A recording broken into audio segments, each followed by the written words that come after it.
said he would like to be a pen because a pen is mightier than a sword. So, with a speech entitled "When You Look at Your Hands, What Do You See, What Do You Learn?" please welcome Spirit Rebecca's to the stage.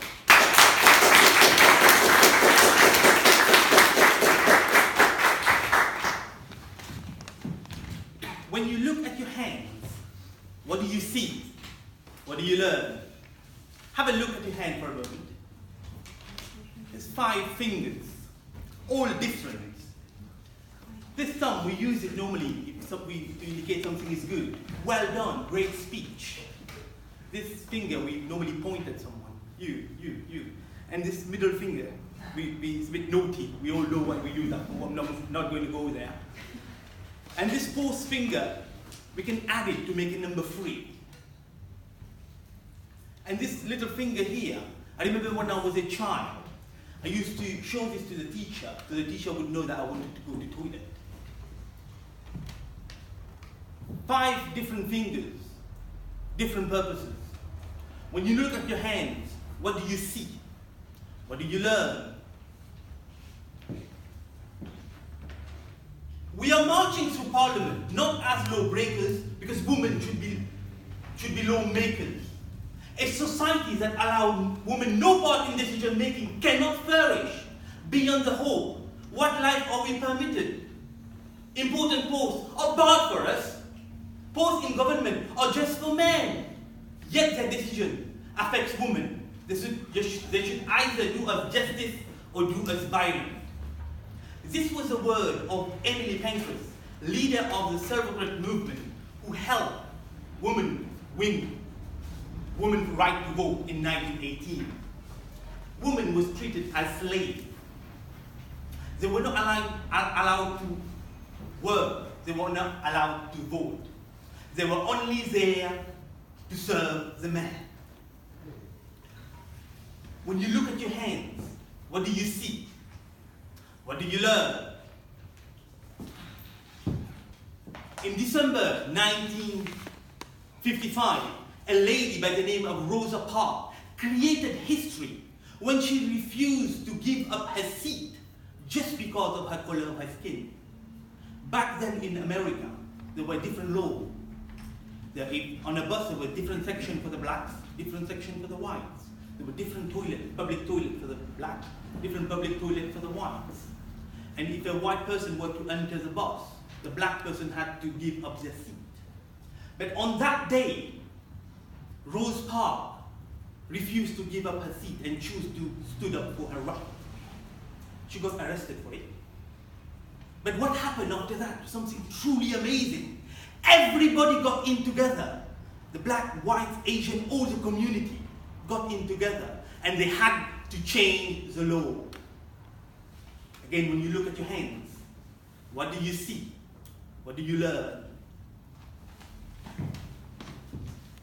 We all know the story of Nelson Mandela when he fought for injustice and equality, and he was jailed for 27 years. Again, when you look at your hands, what do you see? What do you learn? When I look at my hands, I see 5 different fingers, all different with different purposes. But when we join in together, we are power. When I look at my hands, I see 5 different fingers, but if one of them hurts, the whole hand feels the pain.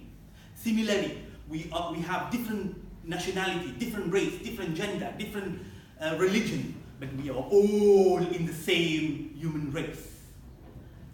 When I look at my hand every day in the morning, and I remind myself that I should treat everyone equally regarding their race, religion, gender, sexuality, or disability. Unfortunately, we're living in a world where there is a lot of hatred. Can you imagine how ridiculous is that a person to hate someone else, not because they've done something wrong or bad, just because of the way they are? There's a group of people where they will hate a different group of people just because of a different religion belief. They will even go further to kill someone just because of a different religion belief. I don't have any problem with any religion. I think all the religion preaches peace and love. But if you ask a Christian, Muslim, Hindu, or Sikh, or any religion, who feeds everyone, they will tell you, without any hesitation, that the God that they believe in feeds everyone. Well, if the God that you believe in feeds everyone, what makes you to hate or kill in the name of religion?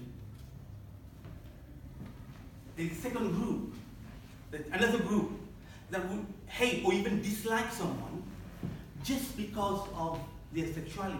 Oh, this one is gay, this one is a lesbian. Again, how absurd is that? The person was born that way.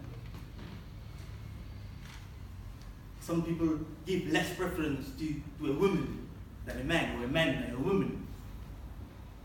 And there is a different group of people where they will hate an entire community based on a few bad people in that community just because of what they hear from the media. When I look at my hand, this is what I learned. Our hands, our fingers are different with different purposes. Similarly, we can be different. Different race, different gender, different religion, but we are all in the same human race and we all should be treated equally. Let's strive together toward peace and love. We have a power within us. A power that we were all made from.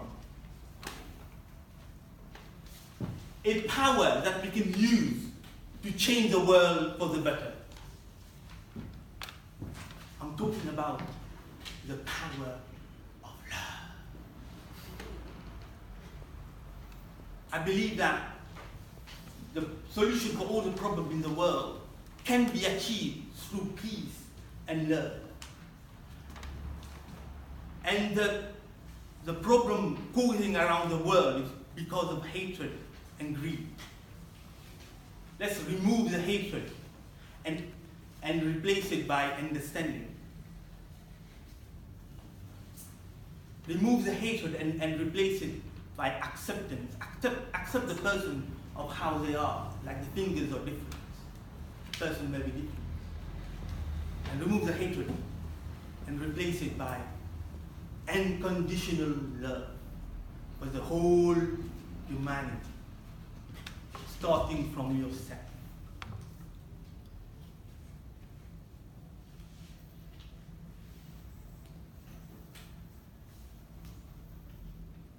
I just want to end my speech from a quotation from Nelson Mandela when he says, "No one is born hating another person because of their color of their skin, background, or religion.